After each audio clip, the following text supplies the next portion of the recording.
Amigos, en perspectiva, bueno, continúa todavía la inquietud en los países democráticos con relación a la crisis que está viviendo Venezuela. Y esta sesión extraordinaria que se dio en Washington de la OEA, nuestro canciller Javier Martínez Hacha instó a las autoridades venezolanas a que publiquen las actas originales de las elecciones del domingo último pasado.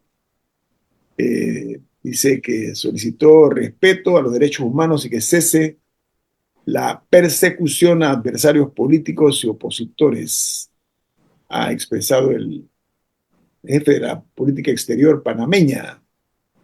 Dice que el pueblo venezolano quiere vivir en una democracia, y es una cita que estoy haciendo, que lo he dicho por el canciller Hacha, agregando que democracia, libertad es todo lo que exigimos y que la realidad es que en este sentido Nicolás Maduro, que opinan muchísimos jefes de Estado y muchos analistas políticos, que pretende perpetuarse en el poder. Esa es una realidad inobjetable, a pesar del rechazo que está recibiendo por parte no únicamente del gobierno panameño, en la figura de Javier Martínez Hacha, sino que hay un concierto de naciones que están rechazando algo que está provocando mucha preocupación en todos los países porque esto va a tener repercusiones. Lo que están diciendo es que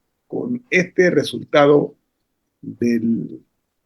hecho por el Comité Nacional Electoral en Venezuela, lo que va a provocar es que eh, la diáspora venezolana aumente de una forma significativa. Los países vecinos lo están viendo como una realidad que se le viene encima, porque de hecho es sospechoso para no pocos la forma como se anunció con el 80% de los votos el CNE de Venezuela, Consejo Nacional Electoral, y esto ha generado más dudas y más sospechas por la precipitud con que esto se dio, pero sobre todo porque dice que las diferencias, señor Maduro con un 50 y tanto por ciento sobre su opositor.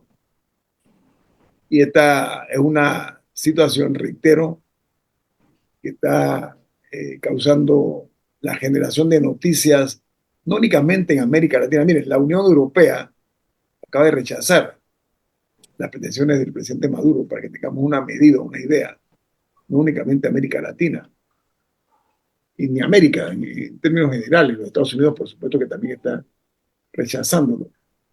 Pero con la inclusión de la Unión Europea, creo que esto agrava más la condición, las pretensiones del presidente venezolano Nicolás Maduro. La pregunta que no poca gente se hace es el rol que está jugando el ejército de Venezuela, uno de los ejércitos mejor dotados de América Latina, con una formación castrense reconocida, formadora de oficiales de otros países que van a Venezuela a adquirir conocimientos en cuanto a las armas y lo que es la seguridad, etcétera. Bueno, hasta ahora, quiero hacer énfasis en eso, el ejército de ese país está respaldando al señor Maduro. Aparentemente, es la base de sustentación principal que tiene Nicolás Maduro. Los cuestionamientos, eh, el distanciamiento va a llevar a un aislamiento a Venezuela. Venezuela es probable que pierda su condición de país que siempre ha sido un país con buenas relaciones con el resto de las naciones. Bueno, poco a poco se ha ido quedando sola Venezuela.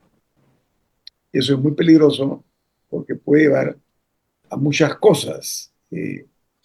Lo que vimos con Perú, por ejemplo, con el gobierno de Dina Boluarte. Aquí lo más significativo es que jefes de Estado que son confesos, en decir que son de izquierda, que son personas eh, que tienen la ideología muy bien definida, la mayoría de ellos. Bueno, comenzó por el presidente Boris, que es un hombre que nunca ha negado sus orígenes ideológicos, fue de los primeros que brincó en contra de Nicolás Maduro, por poner un ejemplo. Ignacio Lula da Silva, que es un hombre de izquierda bastante moderada hasta ahora en cuanto a su administración de Brasil, igualmente reaccionó. Gustavo Petro, presidente de Colombia, fue un poquito más liviano, ¿no? En cuanto a definirse. Pero esto de Perú, de que Perú rompe relaciones diplomáticas con Venezuela, llama mucho la atención porque es parte del vecindario cercano a Venezuela. Esta mañana nosotros vamos a establecer casualmente contacto hasta Lima, la capital de Perú, con nuestro cónsul en ese hermano país, en esa hermosa capital peruana, Olimpo Sáez. Olimpo ya está conectado desde Lima, pero necesito que ponga la cámara. Olimpo, buen día. Conectar el micrófono y Sí, además parece que no está listo todavía. no está listo. Ok. Decía, hey, Ahí está. cónsul, buen día, ¿cómo está, señor cónsul? ¿Cómo le va? Bueno, buenas, Guillermo y compañeros de la mesa. Perdone la demora, pero a veces me enredo con la tecnología. No se preocupe, un tema generacional, don Olimpo. Tranquilo. Eso mismo es, así mismo es. Oye, Olimpo, Dime, estábamos comentando con la bienvenida, saludos a Talima, Perú. gracias, gracias, claro. Ya que usted es representante diplomático nuestro, la postura del gobierno peruano de la ruptura de relaciones con Venezuela ha causado mucho estupor, pero sobre todo le llega a la presidenta Boluarte en un momento que ha dado una crisis muy seria, señor cónsul. ¿Esto Ajá. le ayuda a mitigar el impacto interno que tiene en este momento la presidenta Boluarte o no? Bueno, mira, por lo que yo he visto en los medios y por lo que veo en las declaraciones de los diputados, los sectores democráticos apoyan totalmente a Dina con respecto a la posición del gobierno frente al asunto de Venezuela. Uh-huh. De forma tal que yo siento que aquí, ahora mismo en Perú, hay sintonía con la posición del gobierno frente a Lima. E igualmente, pues también se habla de Panamá con mucha frecuencia, producto pues del protagonismo que la posición panameña ha asumido desde un principio con respecto a la crisis venezolana. El ambiente en Perú con relación a ese tema, porque Perú podría ser uno de los afectados en caso como están presagiando, que puede aumentar la cantidad de venezolanos que salgan de su país ante esta situación que se está presentando. Perú Bueno, ha acogido bastante venezolanos, cónsul, bueno, ¿no? mira, sí, de los países de Sudamérica, después de Colombia, que tengo entendido que tiene 2 millones y pico de refugiados, aquí en Perú hay 1,5 millones de venezolanos, 1,5 millones. Y lógicamente la crisis venezolana va a afectar todos los países fronterizos, llámese Colombia, llámese Brasil, llámese Ecuador y lógicamente Perú también.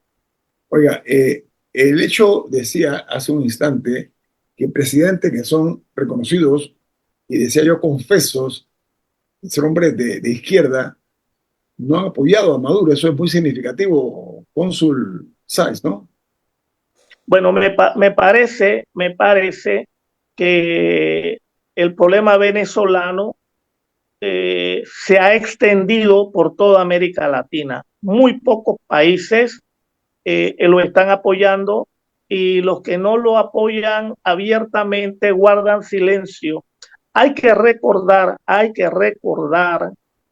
los apoyos que el gobierno venezolano le ha dado a muchos países A en nosotros, a Panamá. América Latina y especialmente en las Antillas con el asunto de las cuotas petroleras. No se olviden de eso.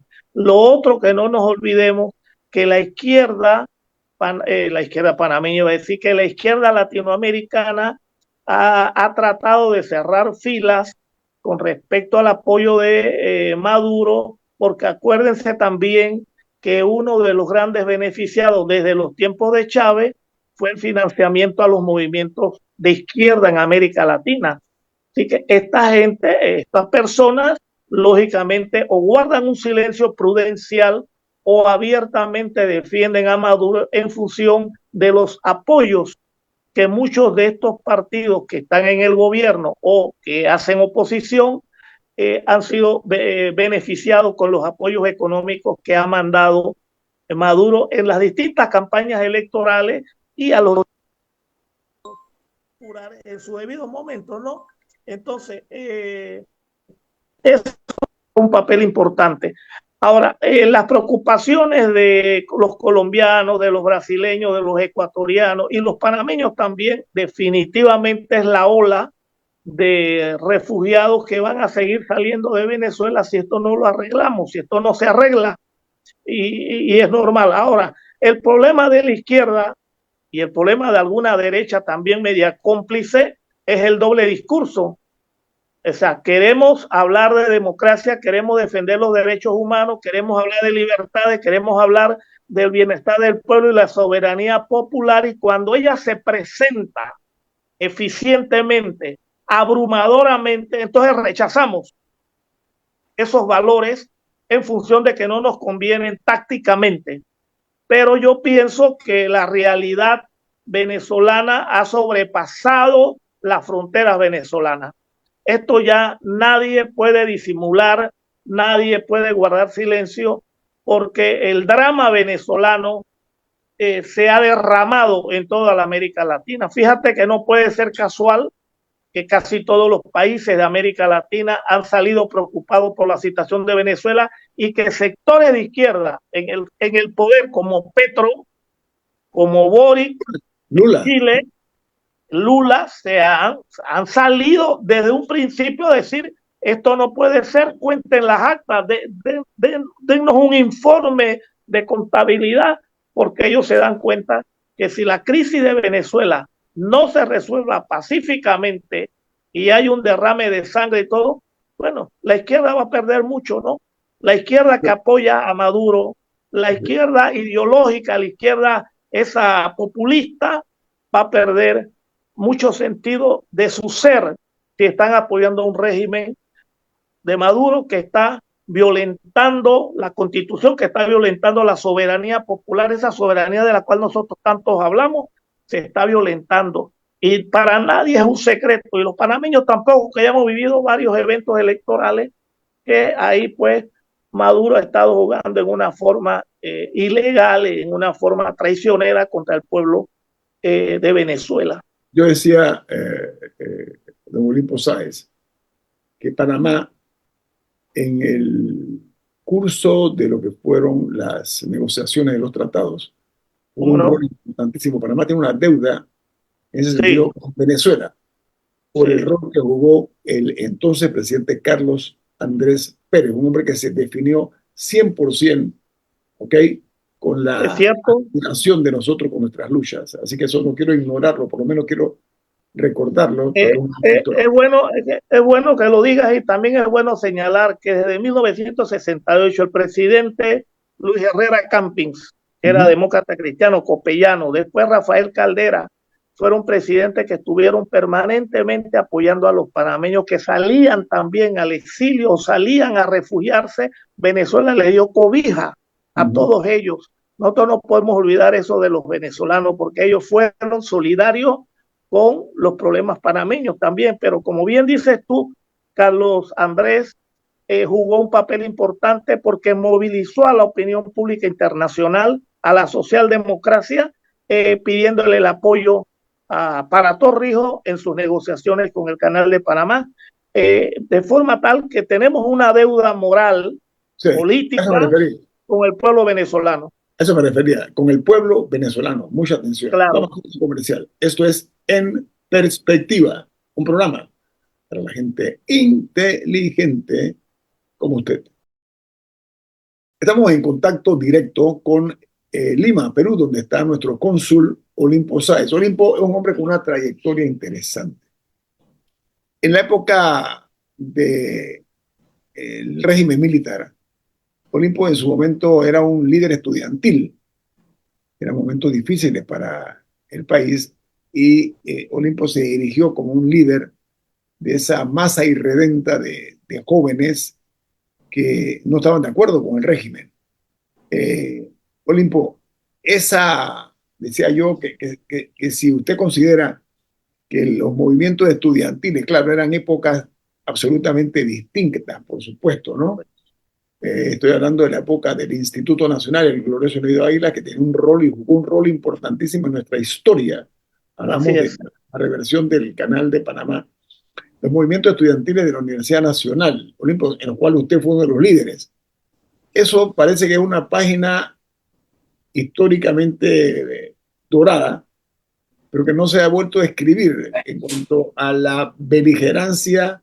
No estoy hablando de tirar piedras, no, estoy hablando de una juventud estudiosa que era, además de ideológicamente muy definida, que eran personas con un peso específico en cuanto a la forma de expresarse y sobre todo en sus creencias. Eso se ha ido perdiendo no únicamente en Panamá, sino en América Latina. ¿Usted cree que en Panamá qué ha ocurrido? ¿Qué ocurrió?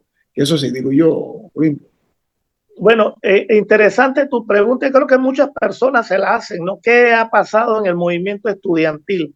Bueno, yo tengo unos breves razonamientos que de repente no tienen que ser de la simpatía de todo el mundo, pero fue una reflexión mía. Mira, cuando nosotros llegamos en la década del 70, o sea, de la dictadura dura y de la dictadura blanda, como decía Okay, Torrijos, el mismo Torrijos. permiso, Olimpo, nada más para digamos, vamos a puntualizar. Sí, Hay una generación que desconoce porque esto no se correcto. habla. Sí, El golpe militar es el 11 de octubre del 68. Olimpo está sí, hablando correcto. 2 años después, o sea, significa que estaba espeso, espeso. Exactamente, así es. Adelante. Entonces, ¿qué pasa? Que quienes llegamos a la Universidad de Panamá en los años del 70, veníamos de una escuela secundaria militante, activa, nacionalista. Todavía se sentía el sentimiento nacional, nacionalista del 9 de enero, de la muerte de Navas en el 66, Nada del pájaro, movimiento nada pájaro. sí, de Navas Pájaro, Ajá. del movimiento de los educadores, etcétera, etcétera. Entonces, esa generación que entra a la universidad, una gran parte de la muchachada universitaria habían venido de la dirigencia estudiantil, de las asociaciones federadas, de las escuelas secundarias, que eran muy militantes. Y ahí encontrabas bastante de ideología. Ahí estaban los comunistas del Partido del Pueblo, estaban socialdemócratas que no seguían al Partido del Pueblo, pero tenían esa, estaban los demócratas cristianos que se peleaban con el Frente de Reforma, o los comunistas se peleaban el liderazgo de la universidad, el liderazgo en la escuela secundaria. Bien, entonces nosotros entramos, lógicamente, con una nueva realidad, que eran que los militares dominaban el país y dominaban la universidad. Y Torrijos había cerrado además, la universidad. Olimpo, Perdón.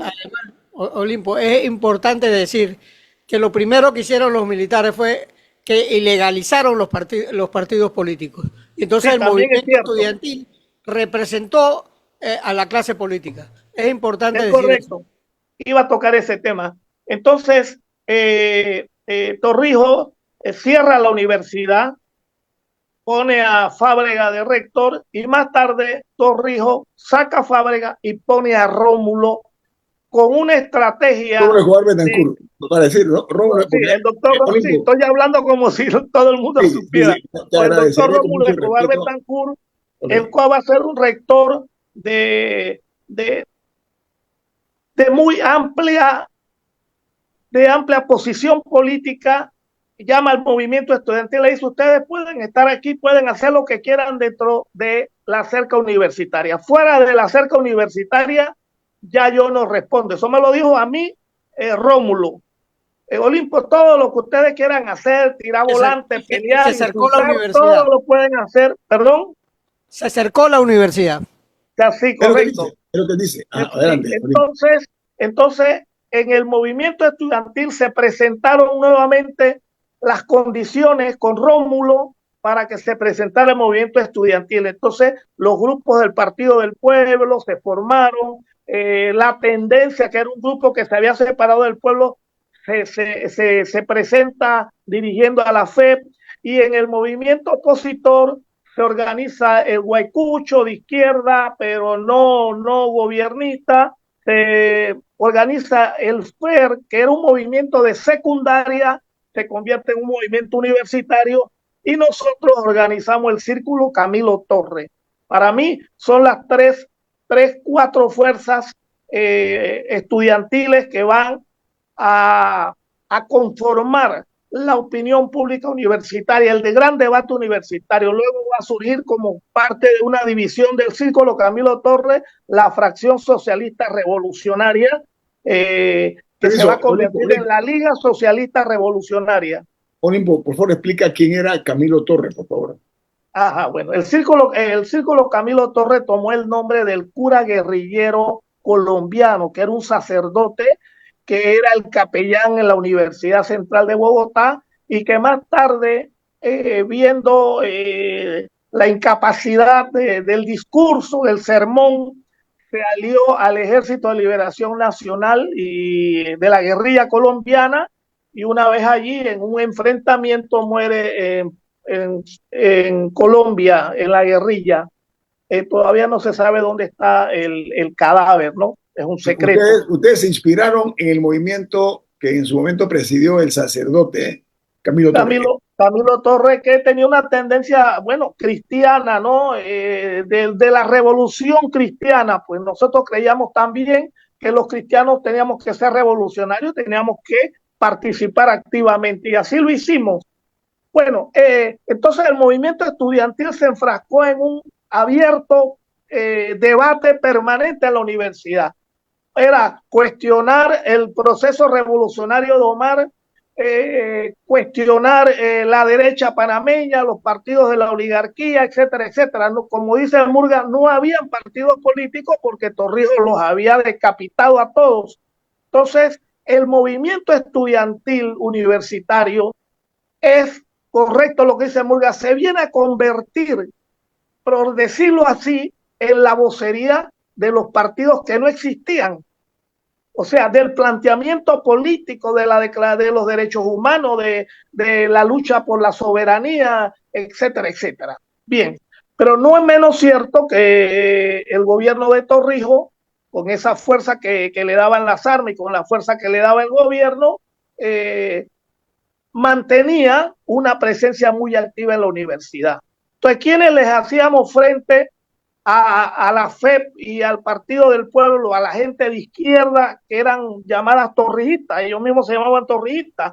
Bueno, le hacía el frente político, era el Guaycucho, el FER, el Círculo Camilo Torres, la Liga Socialista Revolucionaria, cada uno con sus banderas, cada uno con sus discursos, pero todos nos declarábamos adversarios de Torrijos, adversarios del proceso revolucionario, porque lo considerábamos que no era auténtico, porque Torrijos, con ese instinto muy campesino y muy político, se daba cuenta que la revolución panameña que él levantaba no podía sectarizarse y que se necesitaba de todo el mundo. Así que él decía, eso es una frase de Omar, que él gobernaba con la derecha y con la izquierda a la vez.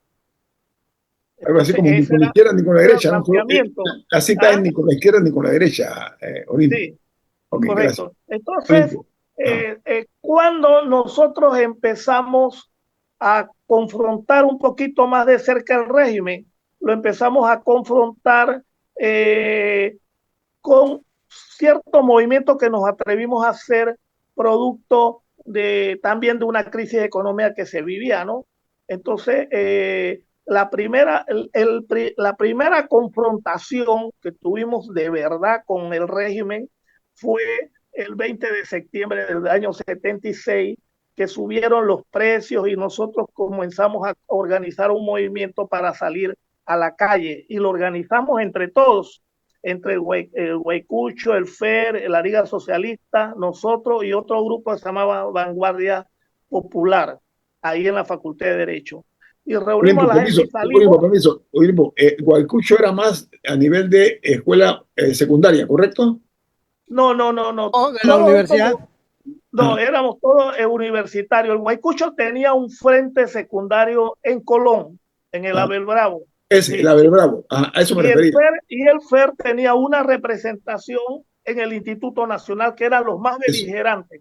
Eso, sí, esa es mi pregunta. El resto de surge la cerca universitaria, Olimpo. ¿Cómo dice? La cerca universitaria, se cerca la universidad. Correcto, sí. Entonces, en esa manifestación, la Guardia Nacional nos dio una clase de reprimida que metieron a 250 muchachos presos, universitarios, y otros no logramos escapar. Ya la noche anterior, el G2 había invadido los locales de dos federaciones que estaban ligadas a nosotros, al Camilo Torres, que era el FAT y FETICON, y ahí agarraron preso a varios dirigentes, entre los cuales también estuve yo. Bueno, entonces, esa fue la primera confrontación así fuerte, beligerante, de mucha gente presa, de mucha gente golpeada. Pero en el año 77 se va a presentar la gran oportunidad para el movimiento estudiantil de oposición, y es que llegaron los tratados, y los tratados se van a firmar el 7 de septiembre, y el movimiento estudiantil en la universidad, en la Facultad de Derecho especialmente, lo manejaba la Vanguardia Popular. Y la Vanguardia, el Centro Estudiante de Derecho, dirigido por la Vanguardia, citó a una manifestación en protesta contra la firma de los tratados. Prácticamente a la misma hora que estaba firmando Torrijos allá en Washington, en la Facultad de Derecho estábamos saliendo a protestar. Y en la Iglesia del Carmen, la policía nos agarró y también nos dio una reprimida. No éramos tantos estudiantes, pero nos reprimió y se detuvieron a 50 muchachos. Entonces nosotros fuimos a hablar con el rector Salas, porque ya Torrijos había cambiado al rector y había agarrado a Rómulo Escobar Betancourt y lo había puesto de jefe negociador de los tratados en la parte final, porque antes habían estado otros. Entonces, permíteme, pero tengo un compromiso ineludible con los anunciantes, ¿sí? Sí, dale. Tiene más, este es Olimpo Sáenz, nuestro cónsul en Perú, directamente desde Lima, está hablando con nosotros aquí en Perspectiva. Viene más. Bueno, de regreso aquí en su programa En Perspectiva, estamos platicando esta mañana hasta Lima, Perú. La tecnología nos permite ese privilegio con el exdirigente estudiantil Olimpo Sáenz. Olimpo sale de la Universidad Rómulo Escobar Betancourt, se incorpora al equipo negociador, entra Eligio Salas. Hasta ahí usted estaba hablando. ¿Qué ocurre? Es bueno señalar que tanto Rómulo como Eligio Salas fueron dirigentes estudiantiles universitarios, ¿viste, Guillermo? Bueno, claro. Entonces Eligio había sido el presidente de la Unión de Estudiantes Universitarios para el 9 de enero, imagínate. Bueno, él era el que estaba dirigiendo la universidad y yo me llevaba muy bien. ¿Cómo tú interpretas que Torrijos permite que estos dos exdirigentes estudiantiles, en un momento fragoroso por parte del estudiantado, queden al frente de la universidad, en tu opinión? Hoy viéndolo en la distancia, ¿no? Porque yo creo que Torrijos necesitaba tener gente con una trayectoria de izquierda para convencer al movimiento universitario que fuera un frente de apoyo a las negociaciones y a la lucha por el tratado. Y creo que eso fue la línea de Torrijos, tanto con Rómulo como con Eligio. Bueno, entonces te decía que ese día 7 de septiembre nosotros salimos de la facultad y detuvieron a 50 muchachos universitarios. Cuando sucedió eso, a mí se me prendió la chispa junto con Miguel Vanega, mi amigo, y Jorge Flores, de ir donde Eligio Sala y pedirle que por favor liberaran a los muchachos para evitar mayores confrontaciones. En el diálogo con Eligio se nos salió la chispa de decirle, oye Eligio, ¿por qué tú no le dices a Torrijos que hable con los dirigentes estudiantiles de la oposición para buscar una forma de debatir sin necesidad que ustedes tengan que reprimir y derramar sangre, porque los estudiantes de oposición van a salir a la calle o por lo menos van a hacer alguna locura? Entonces el hijo dijo, ustedes van a conversar. Y bueno, si se da la cita podemos ir a hablar. Entonces da la casualidad que el hijo dijo, bueno, que él iba a hacer el intento. Efectivamente, el 14 de septiembre, el hijo me llama en la mañana para decirme, Olimpo, Torrijos se va a reunir con usted a las 9 de la mañana en el Hotel Holiday Inn. Así que tienen que estar ahí. Eso, el hijo me está llamando a las 4 de la mañana a mi casa. Y yo le digo, Eligio, pero si tú no me has dicho nada en todo el trayecto de que la cosa iba, yo no me he preparado con los muchachos. Dice, bueno, yo no sé qué vas a hacer, pero tienes que ver cómo van a acudir a la cita. Este relato es importante, Guillermo. Yo sé que el tiempo nos está agarrando, porque de ahí en adelante es que el país va a empezar a vivir un ejercicio, un proceso de democratización que mucha gente no creía, que mucha gente no le daba importancia. Por los partidos cerrados, ¿ah? Correcto, sin partido.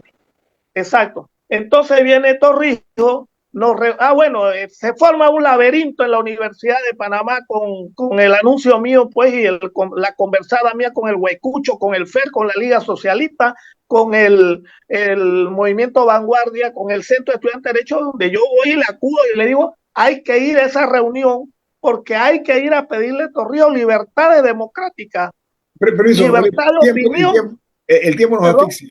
¿Qué pasa en esa reunión? ¿Qué pasó en esa reunión? En esa reunión, claro que yo preparé mi batería, porque yo digo, aquí hay que sacarle lo más que se pueda a Torrijos.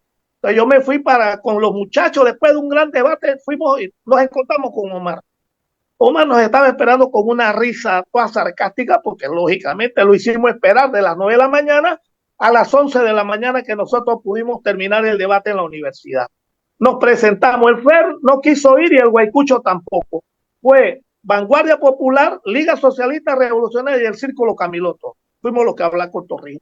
Entonces le planteamos fácil, rápidamente, este problema del canal no es un problema suyo nada más, este es un problema del país. Todo el pueblo panameño tiene derecho a conocer los tratados y tiene derecho a discutirlo.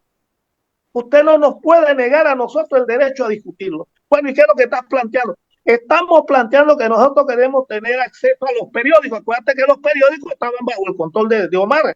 Queremos acceso a los periódicos para escribir. Y si no escriben, deje el espacio en blanco. Bueno, y queremos un espacio en la televisión para también dirigirnos a la gente. Entonces, a la televisión. Y queremos un espacio libre en Radio Libertad o otra emisora del Estado. Nosotros queremos participar, que no nos metan presos, vamos a repartir boletos y vamos a salir a la calle. Tenemos derecho porque este problema del canal es de nosotros. Entonces, Torrijos se quedó mirando, comenzó a tomar. Después salió de que vengan los exiliados. Y Torrijos dijo, y también todos, y Arnulfo Arias también dijo, todos y todos son panameños. Pero después salió por ahí un amigo y dice, Torrijos dice, pero yo no creo que no sé qué. Entonces salió un amigo diciendo, los exiliados antiimperialistas. Yo le dije, Torrijos, general, todos o ninguno, porque todos son panameños. Bueno, la cosa es que Torrijos dice, bueno, pues, muchachos, yo voy a ver cómo se queman. Cerramos la conversación y como a los 5 días o algo así, Roberto Díaz Herrera, que era el secretario de la comandancia, nos llama para decir, tienes que ir a hablar con Griselda López a Canal 11 para que se encargue de grabar los programas en televisión. Allá Moisés Torrijos en ERSA va a recibir los comunicados de ustedes y en Radio Libertad Danilo va a repartir el espacio para que todos los grupos tengan presencia. Así se empezó el debate canalero y así fuimos permeando a la sociedad panameña sobre los problemas del tratado. A eso se unen los abogados independientes que dirige Carlos Iván Zúñiga con un grupo de intelectuales interesantísimos. Luego se pronuncia el Partido Demócrata Cristiano, a los cuales me imagino que Torrijos les dijo, bueno, pasen los liberales y también el Partido del Pueblo, y los panameñistas montaron un cabildo abierto. Pero la dirección de la lucha contra los tratados la llevamos en la Facultad de Derecho. Y también estaba el Partido del Pueblo y todo, también debatiendo el tema de los tratados. Le exigimos a Torrijos, bueno, exigimos que el debate fuera llevado a la universidad, al Paraninfo, que los negociadores fueran a explicar al movimiento estudiantil lo que estaba pasando. Y Torrijos cumplió. O sea, fue el primer cumplimiento que a mí me dio ánimo. Mandó a Rómulo y a los negociadores a que fueran al Paraninfo a discutir con nosotros. Y se formó otro laberinto ahí, pero se hizo. Ya después comenzamos a publicar en los periódicos, fuimos a la televisión, toda la semana teníamos un programa de televisión. En fin. El canal del Estado, en el canal del Estado. En el canal del Estado, sí. Ahí grabábamos los programas y Torrijos los mandaba, el movimiento los mandaba a Canal 4. Nosotros teníamos nuestro programa Canal 4 porque también le dijimos a Omar, general, que no lo tuteaba, yo no lo conocía. Yo la primera vez que conozco a Omar fue en esa reunión. Yo a Omar no lo conocía ahí. Entonces le dijimos, general, esto que estamos pidiendo nosotros no es para nosotros.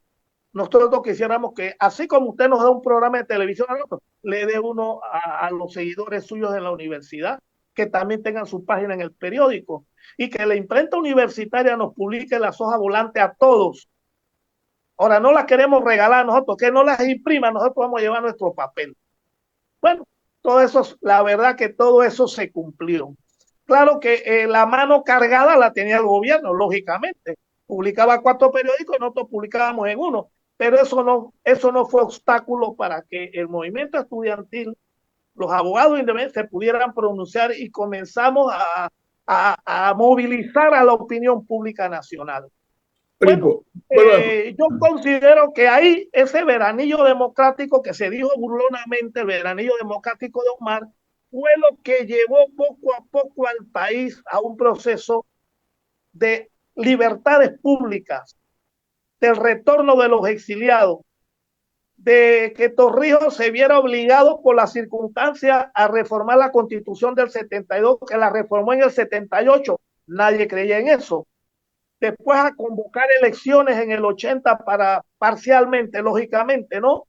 De diputados provinciales.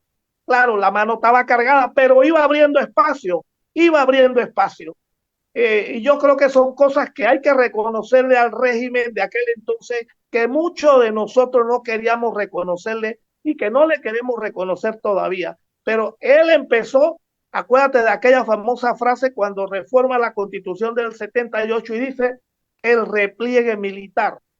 Hay que dejarle esto a los civiles. Pero bueno, todo aquello también se fue enredando a lo que llegamos, pues, ¿no? Pero yo creo que tuvo su aporte porque, digamos, yo me opuse a Omar, me opuse a los tratados, pero yo no puedo dejar de decir que el canal es panameño hoy, que las bases militares no existen y que los 23 años que yo veía que era una inmensidad de años pudieron terminar en la administración del canal de Panamá, en manos Panamá. Eso se logró con todas las macalucias de Omar y de los grupos que estaban alrededor de Omar, se logró y hoy Panamá es dueño del canal de Panamá, de las áreas revertidas.